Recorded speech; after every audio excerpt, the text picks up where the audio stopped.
Hello student, good morning. हाँ जी बेटा, हमने चैप्टर नंबर 12 स्टार्ट कर रखा है, एक्सपोनेंट्स एंड पावर। हमने एक्सरसाइज 12.1 स्टार्ट कर ली थी। हम क्वेश्चन नंबर 1 और 2 कर चुके थे। आज अब हम कर रहे हैं question number 3। Find the value of आपको क्वेश्चन गिवन है 3⁻0 प्लस 4⁻⁻1 मल्टीप्लाई 2⁻²। हाँ जी बेटा, जैसे हम बोर्ड मास रूल में पहले ब्रैकेट सोल्व करते हैं, वैसे इस टाइप के क्वेश्चंस में भी पहले हम ब्रैकेट सोल्व करेंगे। तो मैंने आपको एक आइडेंटिटी बताई थी, a⁻0 इक्वल टू क्या होगा 1, और a⁻m इक्वल टू 1 अपॉन में a⁻m। तो देखिए यहाँ 3⁻0 है, इसकी वैल्यू क्या हो जाएगी 1। 4⁻−1 है, जब हम इसको पॉजिटिव बनाएंगे तो क्या आएगा 1 अपॉन में 4⁻1। और देखो 4⁻1 का मीन्स 4 ही होता है, इंटू 2⁻2 सेम है। अभी भी हम ब्रैकेट सोल्व करेंगे। यहाँ हम 4 एलसीएम ले लेंगे, तो यहाँ देखिए 1 4 जा 4, 4 1 जा 4, प्लस 4 को 4 से डिवाइड करोगे 1 आएगा, 1 का 1 से मल्टीप्लाई होगा 1, इंटू 2⁻2। अब 4 + 1 क्या होगा 5/4 इंटू 2⁻2। अब देखो 4 को हम क्या लिख सकते हैं 2⁻2, तो 2⁻2 से 2⁻2 कैंसिल हो जाएगा, आपके पास रिजल्ट क्या रहेगा 5। आप चाहे डायरेक्ट कटिंग कर दें, हाँ जी स्टूडेंट, आप चाहे डायरेक्ट कटिंग कर दो तो भी आपका क्वेश्चन राइट है, चाहे आप यहाँ डिवाइड वाली आइडेंटिटी लगा लो। अब देखो a⁻m डिवाइडेड बाय a⁻n क्या होगा a⁻m-n। यहाँ देखिए बेस दोनों में 2 2 है और पावर भी 2 2 है, तो देखिए यहाँ हम 2⁻2 वैल्यू क्या आएगी 1। चाहे आप डायरेक्ट कटिंग कर दो, सेम बात है। अब हम करते हैं क्वेश्चन नंबर 3 का पार्ट नंबर 2। तो देखिए हमारे पास यहाँ 2⁻1 है, मल्टीप्लाई 4⁻1 ब्रैकेट डिवाइडेड बाय 2⁻2। हम पहले ब्रैकेट सोल्व करते हैं। यहाँ मैं पहले पावर पॉजिटिव नहीं कर रही, मैं यहाँ पहले 4 के प्राइम फैक्टर कर रही हूँ। तो देखिए यहाँ क्या लिखेंगे 2⁻1 मल्टीप्लाई, आप इसको देखो 2⁻2 का स्क्वायर ⁻1 डिवाइडेड बाय, ये आपके पास एक ही ब्रैकेट के अंदर है, यहाँ हो जाएगा 2⁻2। अब देखो इसका पावर का पहले मल्टीप्लिकेशन कर लेते हैं, इसको सोल्व करते हैं। तो आपके पास आइडेंटिटी होती है a⁻m divided by n a⁻m power of n equal to a⁻mn।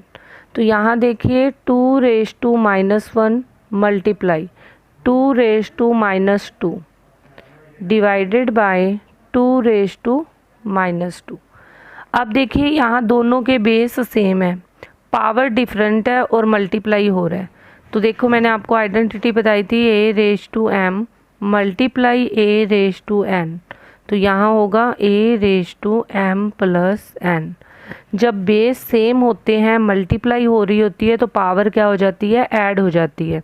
तो ये हो जाएगा 2⁻1 + -2 डिवाइडेड बाय 2⁻2। अब आप देखिए ये हो जाएगा आपके पास 2-1 -2 डिवाइडेड बाय 2⁻2।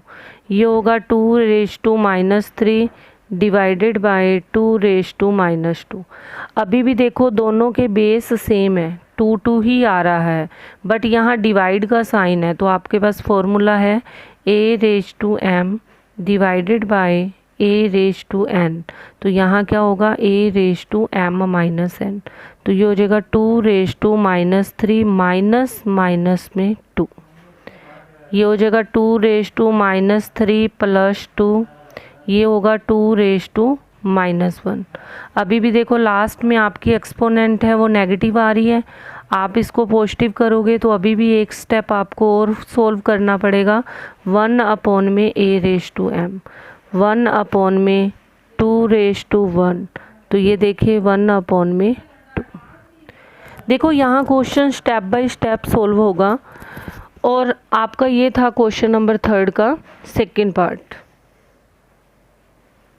हाँ जी स्टूडेंट, इसका जो 3rd नंबर पार्ट है वो सिंपल है, ओनली 1 आइडेंटिटी ही आपको यहाँ फॉलो करनी है। आपके पास एक्सपोनेंट नेगेटिव है और आपने पॉजिटिव करनी है, और उसके बाद सिंपल कैलकुलेशन है। हाँ जी स्टूडेंट, 4th पार्ट देखिए, यहाँ आपके पास 4th पार्ट में पावर क्या है 0 है, तो आपको ब्रैकेट में सोल्व करने की नीड नहीं है, डायरेक्ट आंसर आप 1 लिख सकते हो। नेक्स्ट देखिए 5th पार्ट। 5th पार्ट में हमारे पास -2/3 रेज टू -2 होल पावर 2, तो देखिए पावर का पहले क्या होगा मल्टीप्लाई हो जाएगा, हम पहले ही पावर मल्टीप्लाई कर लेंगे, -2 को 2 से मल्टीप्लाई करेंगे तो हमारे पास -2/3 रेज टू -4। अब हम पावर को पॉजिटिव कर लेते हैं, तो a raise to -m equal to यहाँ क्या आएगा 1 अपॉन में a रेज टू m। तो देखो जब भी पावर पॉजिटिव करते हैं तो इसका रेसिप्रोकल हो जाएगा, -3/2 रेज टू 4। अब -3/2 का 4 टाइम मल्टीप्लिकेशन है, रिजल्ट है। हाँ जी स्टूडेंट, अब हम करते हैं क्वेश्चन नंबर 4। क्वेश्चन नंबर 4 का आप फर्स्ट पार्ट देख लो, क्वेश्चन नंबर 4 का फर्स्ट पार्ट।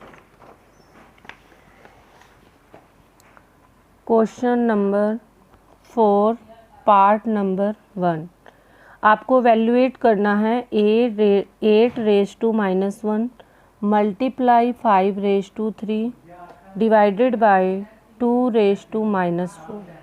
हाँ जी स्टूडेंट, एवेल्यूएट करना है तो आपको फाइनल रिजल्ट बताना पड़ेगा। पहले हम 8 के क्या कर लेते हैं, प्राइम फैक्टर कर लेते हैं। तो 8 के जब आप प्राइम फैक्टर करोगे आपके पास आएगा 2 raise to 3 raise to -1 multiply 5 raise to 3 divided by 2 raise to -4। हाँ जी स्टूडेंट, अब पावर का मल्टीप्लिकेशन करेंगे, इस स्टेप को पहले सोल्व करते हैं। तो आपके पास a raise to m whole power n, तो आपके पास हो जाता है a raise to m cross n। तो यहाँ क्या हो जाएगा 2 raise to -3 multiply 5 raise to 3 divided by 2 raise to -4। अब हम पावर पॉजिटिव कर लेते हैं, a raise to -m equal to 1 upon में a रेज टू m।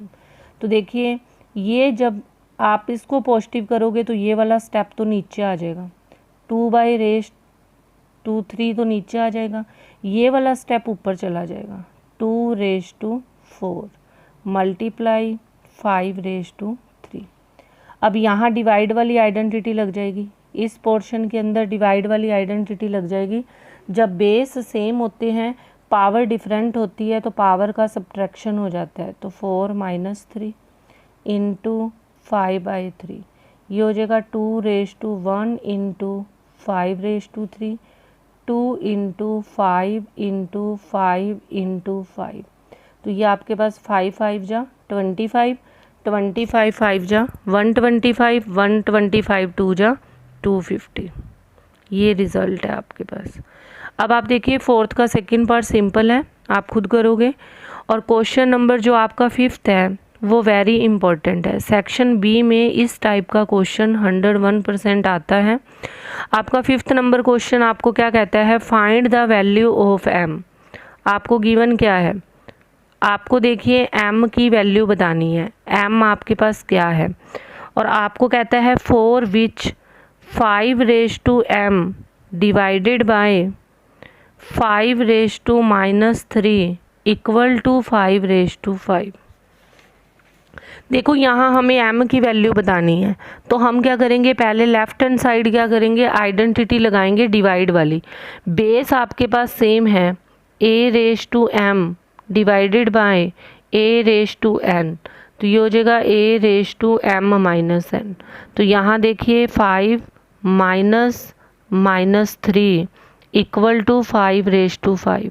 यहाँ हो जाएगा 5m+3 इक्वल टू 5⁻5।